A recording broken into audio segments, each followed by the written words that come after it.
नमस्कार मित्रांनो. मी प्राध्यापक A. N. डिंबर आपलं स्वागत करतो. आज आपल्याला आपला जो विषय प्रारंभिक भारत मागच्या भागामध्ये आपण विषयाला सुरुवात केली. प्रागैतिहासिक काळाचा आपण या ठिकाणी आढावा घेतला आणि हा आढावा घेतल्यानंतर आता आपल्याला ह्या प्रकरणाच्या पुढच्या भागामध्ये प्राचीन भारताच्या इतिहासाच्या अभ्यासाच्या साधनांची चर्चा करायची आहे. आपल्याला माहिती आहे की आज आपल्याला पुस्तक रूपामध्ये इतिहास उपलब्ध झालेला आहे. आज आपण अनेक प्रकारची इतिहासाची पुस्तकं वाचतो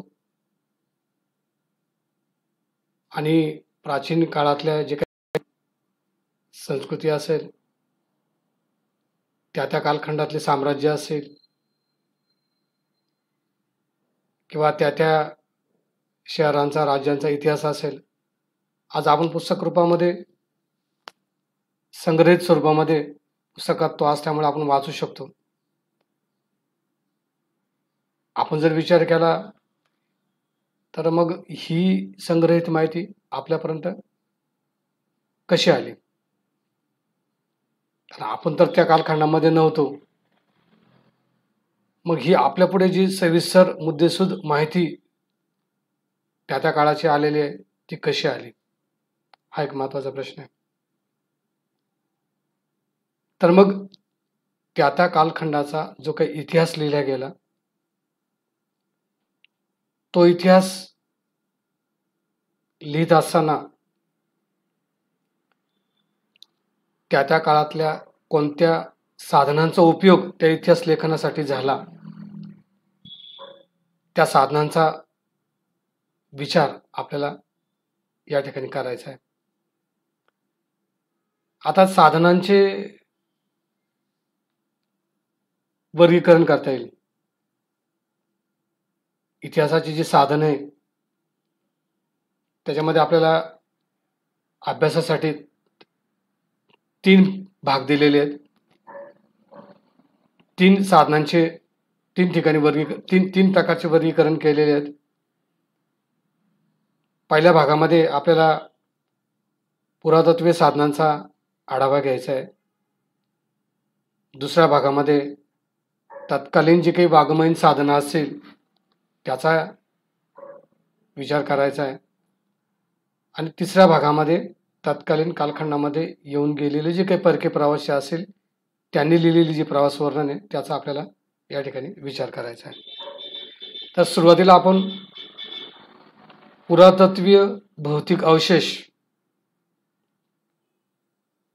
ज्याला आपण पुरातत्वीय साधनं म्हणतो, त्याचा आपल्याला पहिल्या भागामध्ये विचार करायचा आहे. मग आता पुरातत्वीय साधनं कोणती? पुरातत्वीय साधनं कशाला म्हटलं जातं?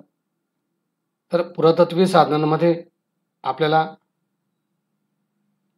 भौतिक अवशेष जे मी जो उल्लेख केला त्याच्यामध्ये आणखी लेणे असेल, मंदिरं असेल, वीरगळ असेल, स्तंभ, स्तूप, चैत्यग्रह, ह्या सगळ्या पुरातत्वीय साधनांचा आपल्याला या ठिकाणी आढावा घ्यायचा आहे.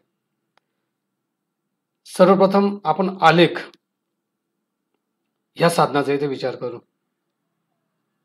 साधारणतः दगडांवर किंवा धातूंवर जे लेख कोरले जातात त्या लेखांना आलेख असं म्हटलं जातं.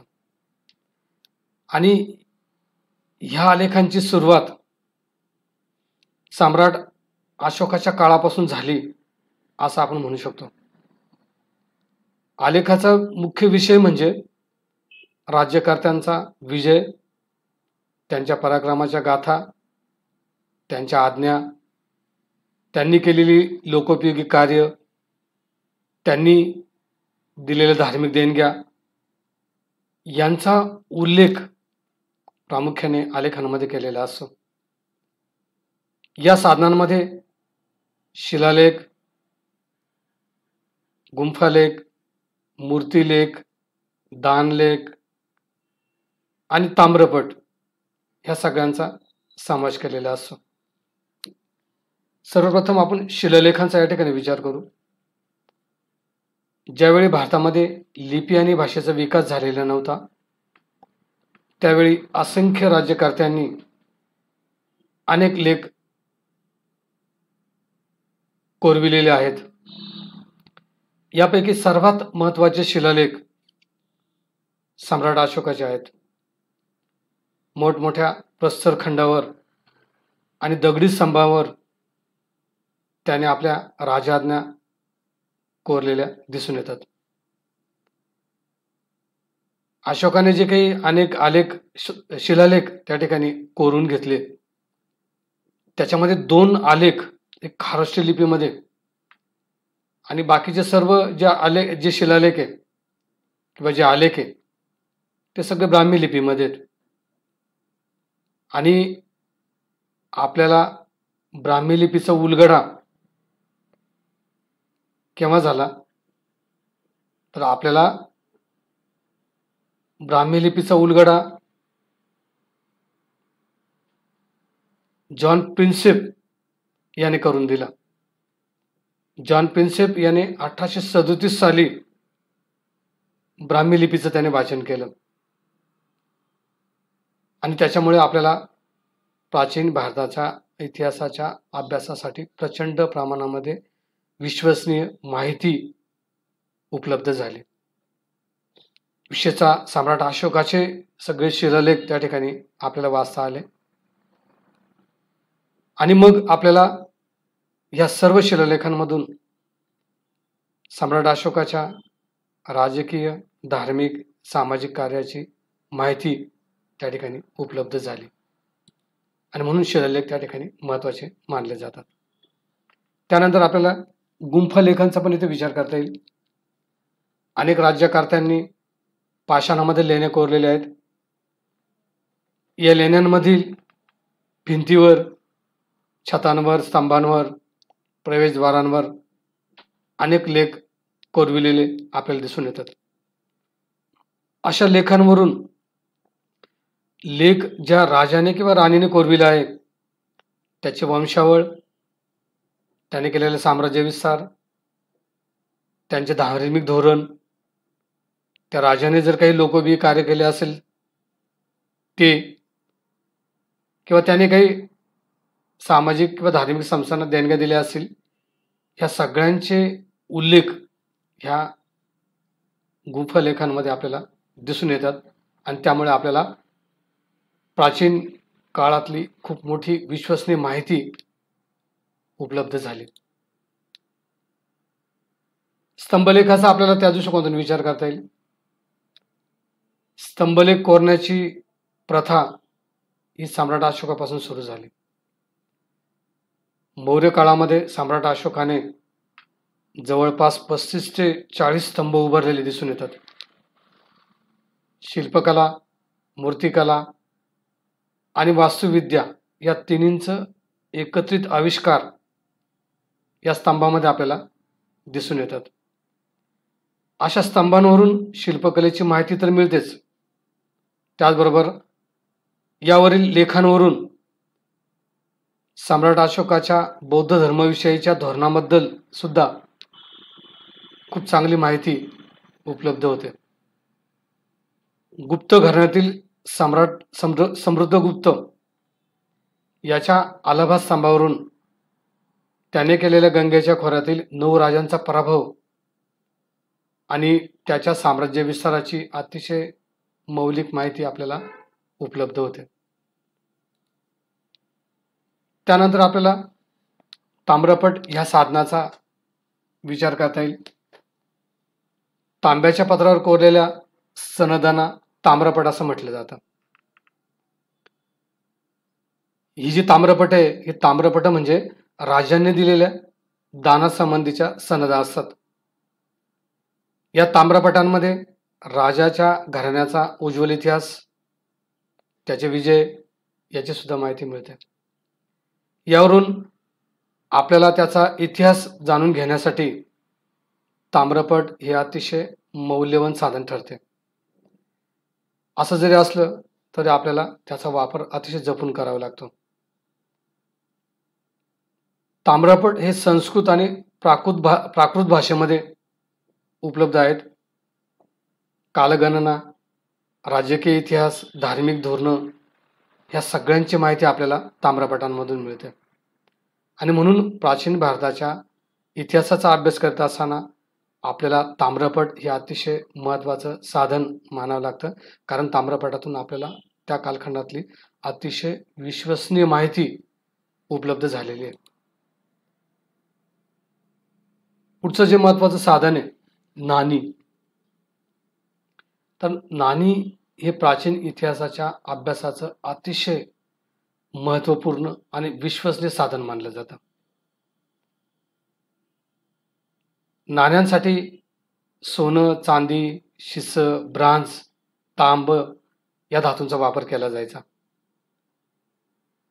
आणि या धातूंवरून राज्याच्या आर्थिक स्थितीची, राज्यविस्ताराची, धार्मिक धोरणाची आणि धातुकाम कलेची जशी माहिती मिळते तशीच राज्याची किंवा राजाची आर्थिक परिस्थिती, धर्म, पंथ, पराक्रम ह्या सगळ्यांची माहिती उपलब्ध होते.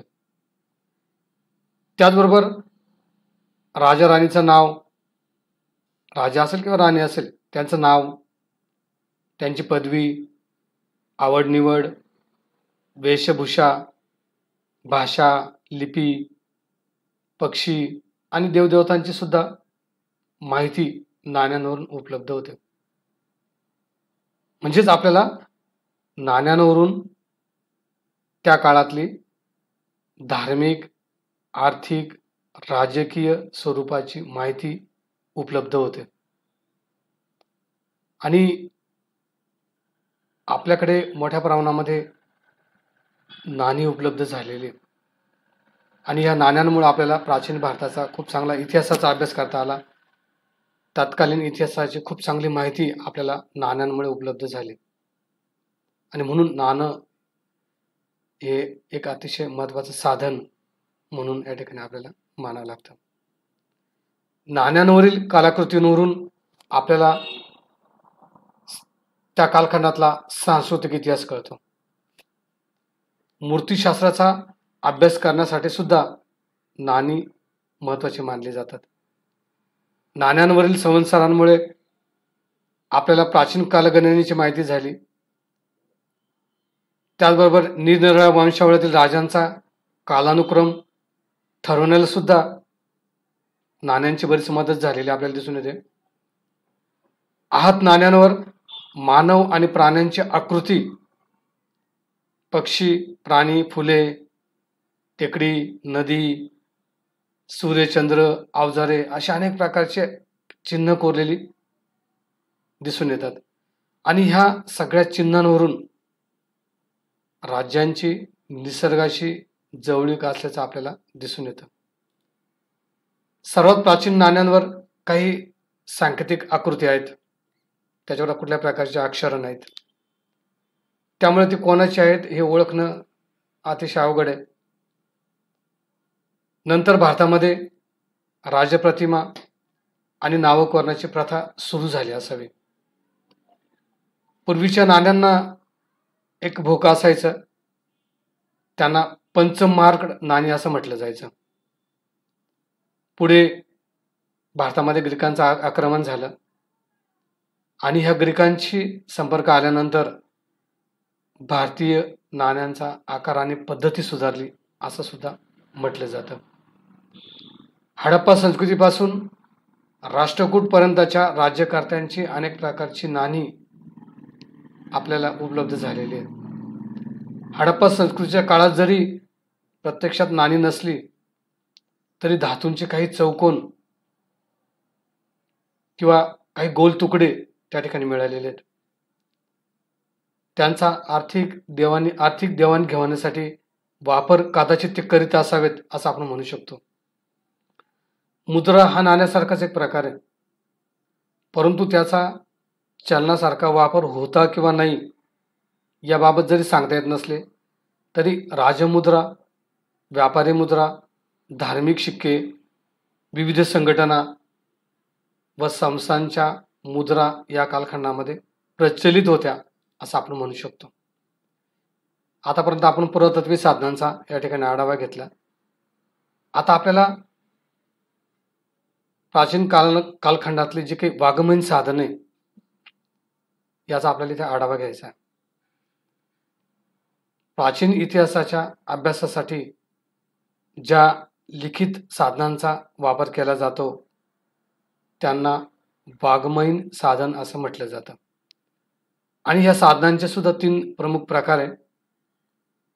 त्याच्यामध्ये धार्मिक वाङ्मय, लौकिक वाङ्मय आणि परकीय भाषेतील साधन ज्याला आपण प्रवास वर्णन म्हणतो. ह्या धार्मिक वाङ्मयाचे सुद्धा 2 प्रकार आहेत. एक हिंदू वाङ्मय आणि दुसरं अहिंदू वाङ्मय. पैकी आपण सुरुवातीला हिंदू वाङ्मयाचा या ठिकाणी विचार करू. हिंदू धार्मिक वैदिक वाङ्मयामध्ये श्रुती आणि स्मृती असे 2 फोड भाग आहेत. त्यामध्ये वेद, ब्राह्मणे, आरण्यके आणि उपनिषदे यांना श्रुती म्हटलं जातं. आता श्रुती म्हणजे काय? तर श्रुती म्हणजे ऐकून पिढ्यानपिढ्या जतन केलेले किंवा धनपाठ सारख्या पद्धतीने पाठांतराने एका पिढीकडून दुसऱ्या पिढीकडे हस्तांतरित केलेले वाङ्मय त्याला आपण श्रुती वाङ्मय असं म्हणतो. श्रवण करून लिहिलेल्या ग्रंथांना सुद्धा आपण श्रुती ग्रंथ असं म्हणतो. हे होतं श्रुती वाङ्मय कशाला म्हटलं जातं. त्यानंतर स्मृती म्हणजे आठवून लिहिलेलं वाङ्मय. यामध्ये धर्मशास्त्र, अर्थशास्त्र, महाकाव्यामध्ये रामायण महाभारत यांचा समावेश होतो. हिंदू वाङ्मयातील मुख्य साहित्य म्हणजे ऋग्वेद, यजुर्वेद, सामवेद, अथर्ववेद, वेदांगे, ब्राह्मणे, आरण्यके, महाकाव्ये, पुराणे ह्या सगळ्यांचा समावेश होतो. सर्वप्रथम आपण वेदांचा या ठिकाणी एक साधन म्हणून विचार करू. ऋग्वेदाचा आपल्याला प्राचीन भारताचा इतिहास समजून घेण्यासाठी कसा उपयोग होतो ते आपण या ठिकाणी पाहू. जगातील सर्वात प्राचीन ग्रंथ म्हणून ऋग्वेदाचा उल्लेख केला जातो. ऋग्वेदामध्ये 10 मंडल किंवा विभाग असून 1028 सूक्तांचा त्याच्यामध्ये समावेश आहे. एकूण 10,552 ऋचा आहेत. आता ऋचा म्हणजे आर्यांच्या वेगवेगळ्या देवतांसाठी रचलेली स्तुतिपर कवनं. यातून त्यांच्या धार्मिक श्रद्धा, त्यांची जीवन पद्धती, ऐतिहासिक घटना यांची माहिती मिळते. यज्ञप्रसंगी पुरोहितांकडून ऋचांचं पठण केलं जायचं. पूर्ववैदिक काळातील आर्यांची महत्वाची माहिती मिळणारे साधन म्हणून ऋग्वेद याचा उल्लेख करावा लागतो. ऋग्वेदामध्ये 90 पेक्षा जास्त देवता असून त्याचा जर आपण बारकाईने विचार केला तर पुरुष देवतांचं प्रमाण सर्वात जास्त आहे. तर आपल्याला ऋग्वेदाचा उपयोग तत्कालीन कालखंडाचा अभ्यास करण्यासाठी होतो. त्यानंतर यजुर्वेद.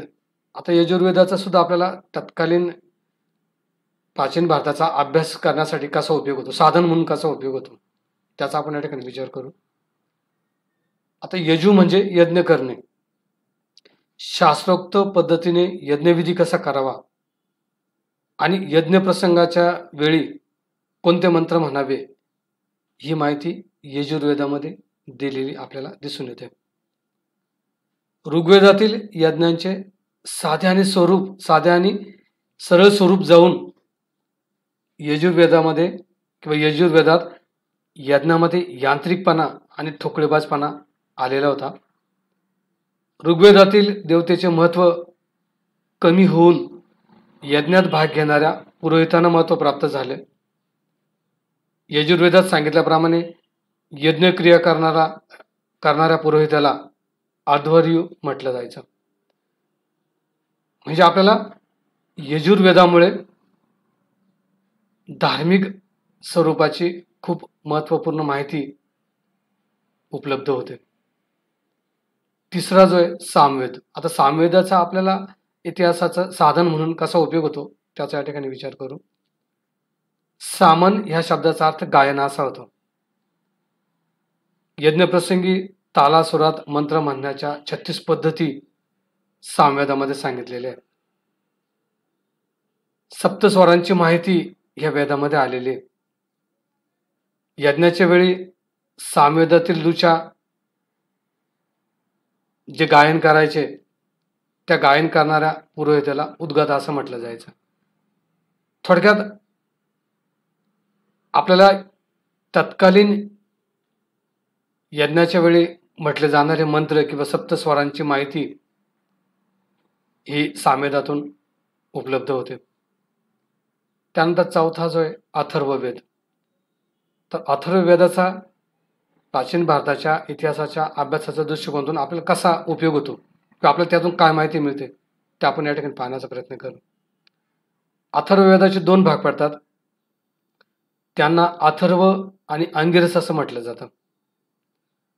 अथर्वचे जे मंत्र आहे ते शुभ कार्याच्या वेळेला, तर अंगिरसाचे जे मंत्र आहे ते अशुभ वेळेला म्हटले जायचे.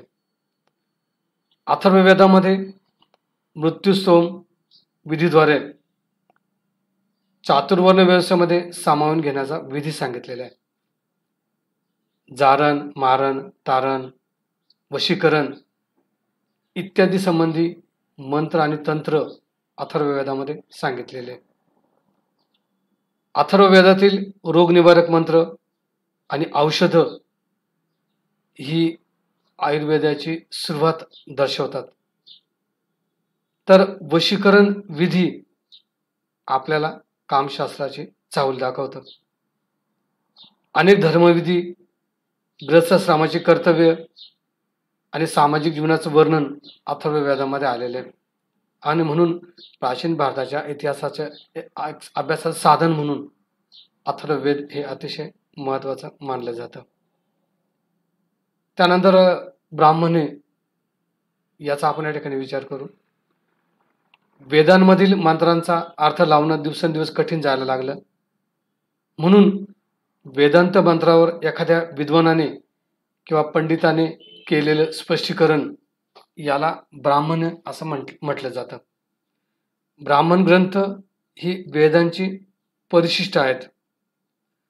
उत्तर वैदिक काळामध्ये इतिहासाचं प्रमुख साधन म्हणून ब्राह्मण ग्रंथांचा भरपूर उपयोग या ठिकाणी होतो. ब्राह्मण ग्रंथामधून यज्ञाला प्राधान्य दिलेलं आपल्याला दिसून येतं आणि कर्मकांडाचा अतिरेक त्याच्यामधून आपल्याला दिसून येतो. त्यानंतर आरण्यके. या आरण्यकातून आपल्याला तत्कालीन प्राचीन भारताची कोणत्या पद्धतीची माहिती उपलब्ध झाली त्याचा आपण या ठिकाणी विचार करू. ब्राह्मण ग्रंथांमधून यज्ञ कर्मकांडाचा अतिरेक झाल्यामुळे मानवता, न्याय आणि नैतिकता यांना हरताळ फासला गेला असं काही विचारवंतांना वाटतं. म्हणून यज्ञाचा गुढात्मक आणि प्रतिकात्मक अर्थ अरण्यात जाऊन विचारात घेतला गेला. वेदातील मूळ तत्वज्ञान त्यात सांगितलेले आहे. यामध्ये प्रामुख्याने आत्मा, पारलौकिक जीवन या संदर्भामध्ये दार्शनिक विचार दिलेले दिसून येतात. अरण्यातील यज्ञविषयक विचार आणि आत्मा, पुरुष याशिवाय तात्विक विचार अशा विचारांच्या दुहेरी स्वरूपामुळे आरण्यकांची अनेक ब्राह्मणां उपनिषद ग्रंथांमध्ये रसमिसळ झालेली सुद्धा आपल्याला दिसून येते. पुढे आहे उपनिषद. उपनिषदाचा अर्थ जवळ बसणे असा होतो. शिक्षणासाठी गुरुजवळ बसणे या बैठकीला उपनिषद असं म्हटलं जातं. गुप्त बैठकीमध्ये प्राप्त झालेलं ज्ञान ज्या ग्रंथामध्ये ग्रंथित केलेलं आहे त्या ग्रंथाला उपनिषद असं लक्षार्थाने म्हटलं जातं. शंकराचार्यांनी अविद्येचा नाश करणारी विद्या म्हणजे उपनिषद असा त्याचा अर्थ लावलेला आहे. उपनिषदे वेदाच्या शेवटच्या भागात आहेत आणि ती वेदानंतर शिकवली जातात, म्हणून त्यांना वेदांत असं पण म्हटलं जातं. वेदांत म्हणजे वेदांच्या शिकवण्याचं अंतिम ध्येय. त्यानंतर वेदांग. वेदांग समजून घेण्यासाठी वेदांना समजून घेण्यासाठी वेदांगाची निर्मिती झाली. शिक्षा, कल्प, ज्योतिष, व्याकरण, निरुक्त, छंद अशा प्रकारची 6 वेदांग आहे आणि ह्या वेदांगामधून आपल्याला प्राचीन भारताची अतिशय महत्त्वपूर्ण माहिती उपलब्ध होते आणि म्हणून प्राचीन भारताच्या इतिहासाचं अभ्यासाचं साधन म्हणून ते अतिशय महत्त्वाचं आहे. त्यानंतर सूत्र. उत्तर वैदिक कालखंडामध्ये वेदांच्या शास्त्रोक्त अभ्यासासाठी नवनव्या विचारधारा निर्माण झाल्या. या अभ्यासातूनच सूत्रांची निर्मिती झाली. कल्पसूत्र, स्रोतसूत्र, ग्रह्यसूत्र आणि शुल्बसूत्र ही 4 सूत्र आहेत. तत्कालीन कर्मकांड, रीतिरिवाज, महायज्ञाचे विधी, मनुष्यावर करावयाचे संस्कार ह्या सगळ्यांची माहिती आपल्याला सूत्रांमधून मिळते आणि म्हणून प्राचीन भारताच्या इतिहासाचं अभ्यासाचं साधन म्हणून सूत्र हे अतिशय महत्त्वाचे मानले जातात. पुढे आपल्याला महाकाव्यांचा या ठिकाणी विचार करता येईल. एक साधन म्हणून त्याचा आपल्या ठिकाणी विचार करायचा आहे. रामायण आणि महाभारत ही भारतातील 2 महत्त्वपूर्ण महाकाव्य आहेत. आपल्याला माहिती आहे रामायणाची निर्मिती महाकवी वाल्मिकींनी केलेली आहे आणि महाभारताची निर्मिती महामुनी व्यास यांनी केलेली आहे. इतिहासाचं साधन म्हणून त्याचा मर्यादित स्वरूपामध्ये वापर होतो. या दोन्ही महाकाव्यांमधून तत्कालीन राजकीय सामाजिक जीवनाची कल्पना येऊ शकते. याशिवाय तत्कालीन चालीरीती, समाजातील स्त्रियांचं स्थान, कुटुंब व्यवस्था, प्रशासन इत्यादी स्वरूपाची माहिती आपल्याला महाकाव्यातून उपलब्ध होते. आता याच्यानंतर आपल्याला लौकिक वाङ्मयाचा या ठिकाणी विचार करायचा आहे. आता लौकिक वाङ्मयामध्ये पुराणे, चरित्रग्रंथ, बखरी, काव्य, कथा, नाटकं ह्या सगळ्या साहित्यांचा समावेश होतो. त्याच्यापैकी आपण पुराणांचा सर्वात पहिले या ठिकाणी विचार करू. पुराण ह्या शब्दाचा अर्थ प्राचीन आख्यान असा होतो. इसवी सन पूर्व 5व्या ते 4थ्या शतकात ब्राह्मण ग्रंथ अस्तित्वात आले. सध्या अस्तित्वात असलेली पुराणे ही गुप्त काळाच्या दरम्यानची आहेत आणि त्यांची एकूण संख्या 18 एवढी मानली जाते. पुराणांची रचना ही 2ऱ्या शतकानंतर झाली असावी असं म्हटलं जातं.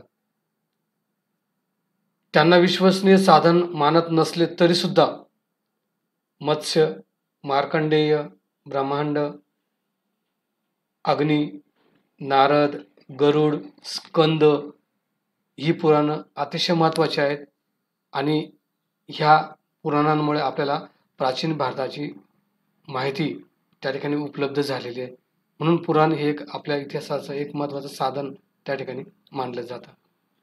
त्याचबरोबर पुराणांमध्ये विष्णू, वायू इत्यादी देवदेवतांची वर्णनं आणि संघर्ष याची माहिती मिळते.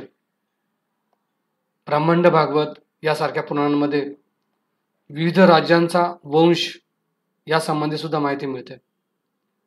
अनेक ठिकाणी कल्पोकल्पित कथा, दंतकथा, अतिरंजितपणा यासारख्या बाबी आढळतात. त्याचबरोबर कालक्रमाच्या दृष्टिकोनातून सुद्धा याच्यामध्ये चुका आढळतात. त्यानंतर चरित्रे. अनेक राज्यांच्या राजकवींनी राजांची चरित्र लिहिलेली. ही चरित्र ऐतिहासिकदृष्ट्या अतिशय महत्त्वाची ठरतात.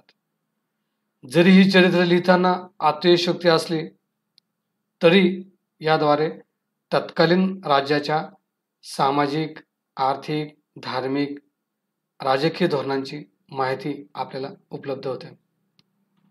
यापैकी बाणभट्टाचं हर्षचरित, बिलनचं विक्रमांक देवचरित्र असे ऐतिहासिक दृष्ट्या महत्त्वाचे चरित्र या ठिकाणी उपलब्ध झालेले आणि आपल्याला त्याचा इतिहासाच्या अभ्यासासाठी उपयोग होतो. त्यानंतर बखर ह्या साधनाचा या ठिकाणी आपण विचार करू. कल्हणच्या राजतरंगिणी हा जो ग्रंथ आहे, कल्हणचा राजतरंगिणी हा जो ग्रंथ आहे, हा ग्रंथ प्रादेशिक इतिहासाच्या दृष्टिकोनातून महत्त्वपूर्ण मानला जातो. यामध्ये इसवी सनाच्या 7व्या शतकापासून तर 11व्या शतकापर्यंतचा काश्मीरचा इतिहास लिहिण्याचा प्रयत्न केलेला आहे आणि म्हणून आपल्याला काश्मीरचा इतिहास समजून घेण्यासाठी त्याचा उपयोग होतो. त्यानंतर आपल्याला जैन साहित्याचा या ठिकाणी विचार करता येईल. वर्धमान महावीरांनी आपला उपदेश अर्धमागधी या लोकभाषेमध्ये दिला. त्यांच्या मृत्यूनंतर मात्र अर्धमागधी आणि प्राकृत या दोन्ही भाषांमधून साहित्याची निर्मिती झाली. त्यामध्ये 12 अंग अतिशय महत्त्वाचे आहेत. त्यामध्ये धर्मगुरू आणि त्यांचे शिष्य यांचे आचरण, नियम, त्यांची जीवनपद्धती, प्रवचन आणि उपदेश, महावीरांचं कार्य, उपासकांचे विधिनियम अशी अनेक प्रकारची माहिती दिलेली. भद्रभाऊ, सिद्धसेन, हरिभद्र, सिद्ध, हेमचंद्र इत्यादींचं जैन साहित्य प्रसिद्ध आहे आणि आपल्याला त्या जैन साहित्याचा इतिहासाच्या अभ्यासासाठी अतिशय महत्त्वाचा उपयोग होतो किंवा अतिशय महत्त्वाची माहिती आपल्याला त्याच्यातून उपलब्ध होते. जैन साहित्याप्रमाणेच बौद्ध साहित्याचा आपण या ठिकाणी विचार करू. बौद्ध साहित्य प्रामुख्याने पाली या लोकभाषेमध्ये लिहिलेले आहे.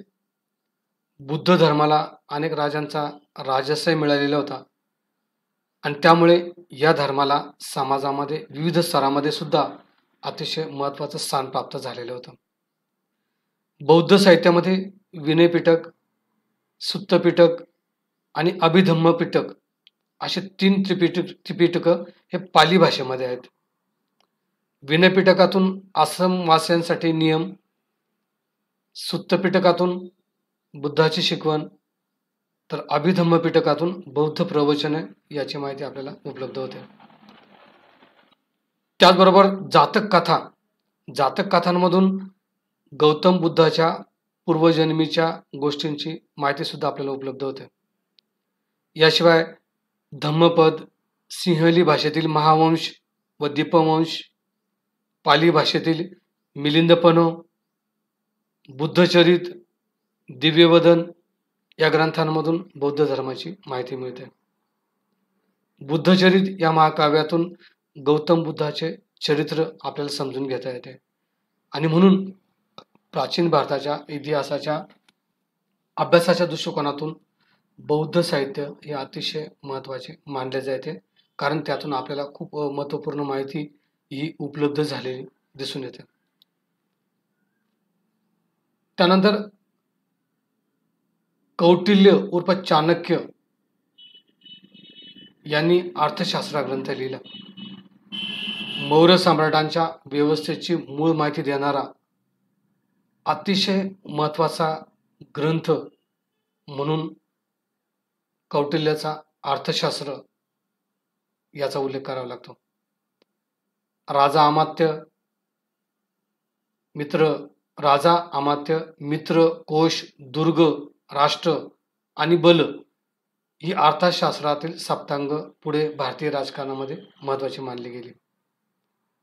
मौर्य काळातील शेती, व्यापार, उद्योगधंदे, रूढी, कायदे, युद्धपद्धती, जाती व श्रेणी, मंत्रिपरिषदेच्या व नगर संस्थेच्या कामकाजाचे नियम अशा अनेक विषयांची माहिती आपल्याला कौटिल्याने लिहिलेल्या अर्थशास्त्रामध्ये मिळते आणि ती माहिती आपल्याला इतिहासाच्या अभ्यासाच्या दृष्टिकोनातून अतिशय महत्त्वाची आहे.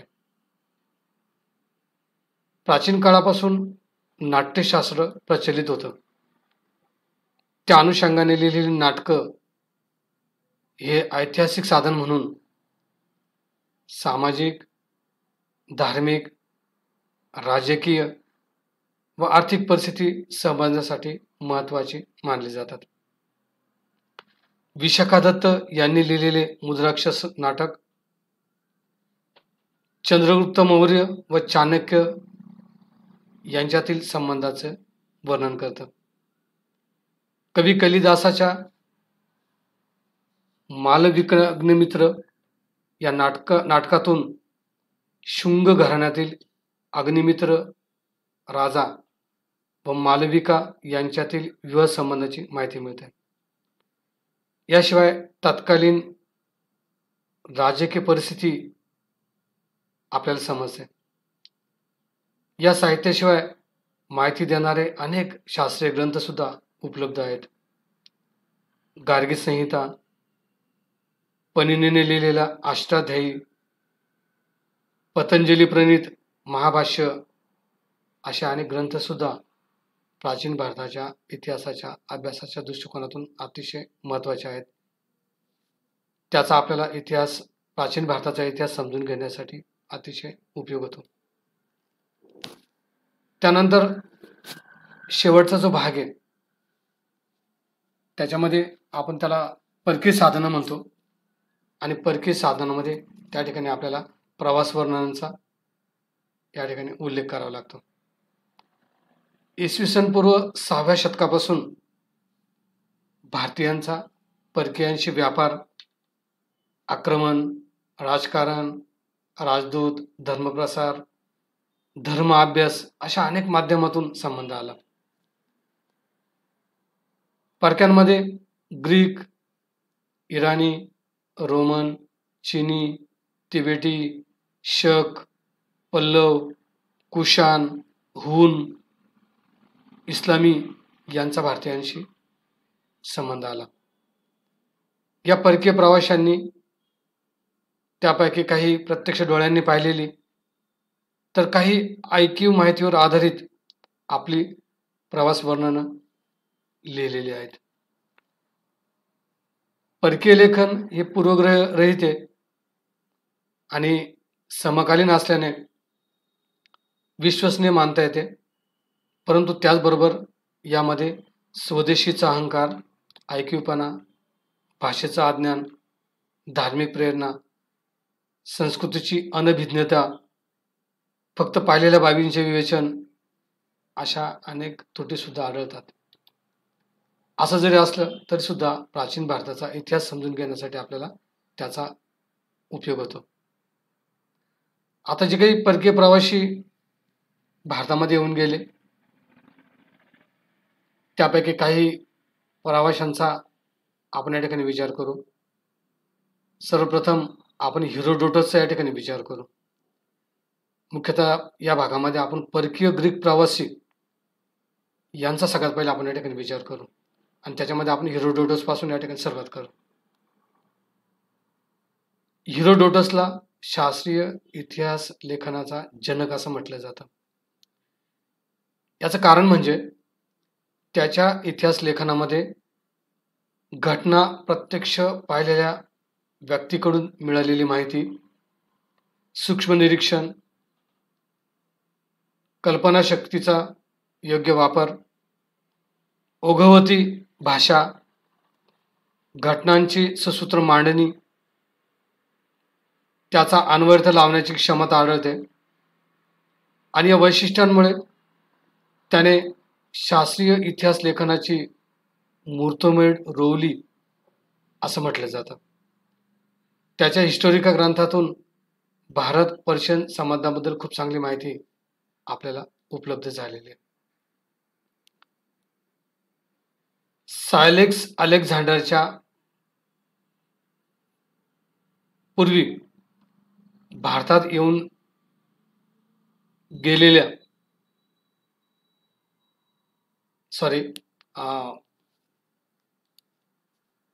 आपण मॅगेसेनिसचा या ठिकाणी उल्लेख करू.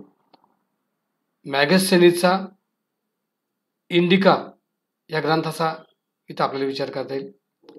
मॅगेसेनिस चंद्रगुप्ताच्या दरबारी भारतामध्ये 5 वर्ष राहिला. त्याच्या भारतातील निरीक्षणावरून त्याने इंडिका हा ग्रंथ लिहिलेला आपल्याला दिसून येतो. हा ग्रंथ सध्या अस्तित्वात नाही, परंतु त्याचे काही संदर्भ तत्कालीन ग्रंथामध्ये आढळून येतात. यावरून मौर्य काळातील लष्कर व्यवस्था, व्यापार, समृद्ध लोकजीवन, शासन व्यवस्था, पाटलीपुत्र नगरीचे वर्णन अशी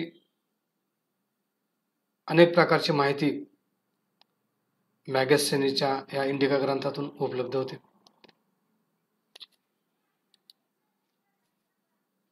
त्यानंतर टॉलेमी हा इसवी सन 130 मध्ये भारतात आलेला होता. तो दक्षिण भारतामध्ये फिरला.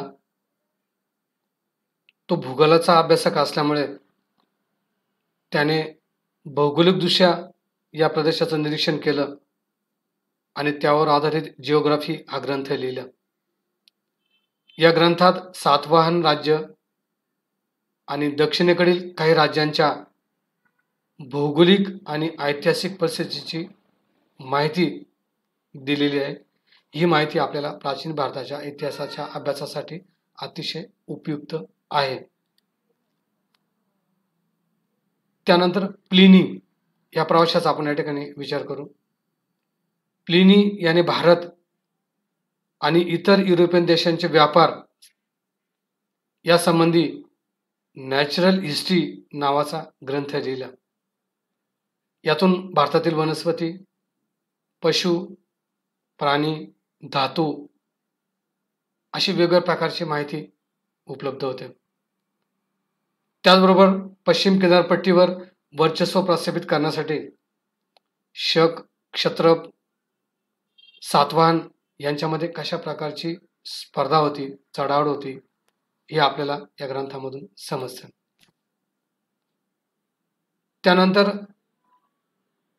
Periplus of the Erythraean Sea हा एक ग्रंथ आहे. या ग्रंथाचा लेखक अज्ञात आहे. तर या ग्रंथामध्ये दक्षिणेकडील प्रमुख व्यापारी केंद्रांची माहिती, सातवाहन काळातील व्यापाराची माहिती, त्याचबरोबर भडोच, तेर, पैठण येथील व्यापार उद्योगधंद्याची माहिती सुद्धा आपल्याला उपलब्ध होते. आता या भागामध्ये आपण चीनी प्रवासी, कोणकोणते चीनी प्रवासी भारतामध्ये येऊन गेले आणि त्या चीनी प्रवाशांनी लिहिलेल्या प्रवास वृत्तांतांची माहिती आपल्याला कशा पद्धतीने उपलब्ध होते, त्याचा एक थोडक्यात आढावा आपण या ठिकाणी घेण्याचा प्रयत्न करू. हा 15 वर्ष भारतात राहिला. यावेळी भारतामध्ये गुप्त घराण्याचं राज्य होतं. त्याने लिहिलेल्या फो को की या ग्रंथातून चंद्रगुप्त दुसरा या राजाचा पराक्रम, गुप्त काळातील राज्यपद्धती, समाज जीवन, संस्कृती व धार्मिक जीवन याची महत्त्वपूर्ण माहिती मिळते. त्यानंतर पुढचा चीनी प्रवासी आहे वियत्सन. हर्षवर्धनच्या काळामध्ये हा चीनी प्रवासी भारतामध्ये आलेला होता आणि जवळजवळ 16 वर्ष त्याने भारतामध्ये वास्तव्य केलं आणि त्या 16 वर्षापैकी 6 वर्ष त्याने नालंदा विद्यापीठामध्ये अध्ययन केलं.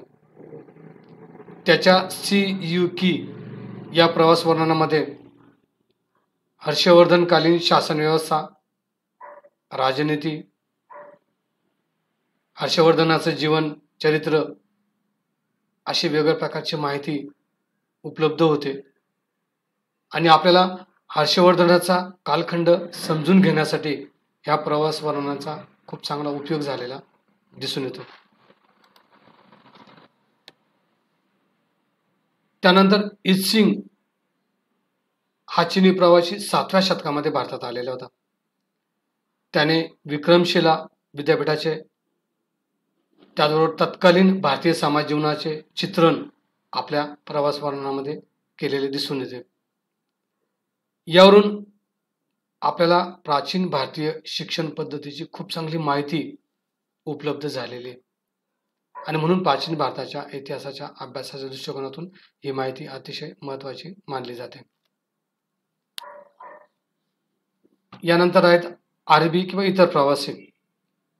त्याच्यामध्ये आपण पहिले अल्बेरुनी याचा ठिकाणी विचार करू. तर अल्बेरुनी हा इस्लामी प्रवासी इराणहून भारतामध्ये आलेला होता.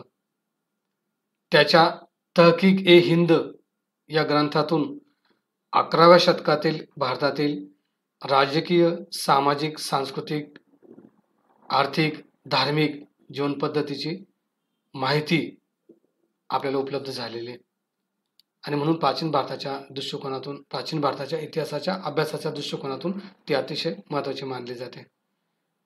त्यानंतर मार्को पोलो हा इटालियन व्यापारी प्रवासी 13व्या शतकामध्ये भारतामध्ये आलेला होता.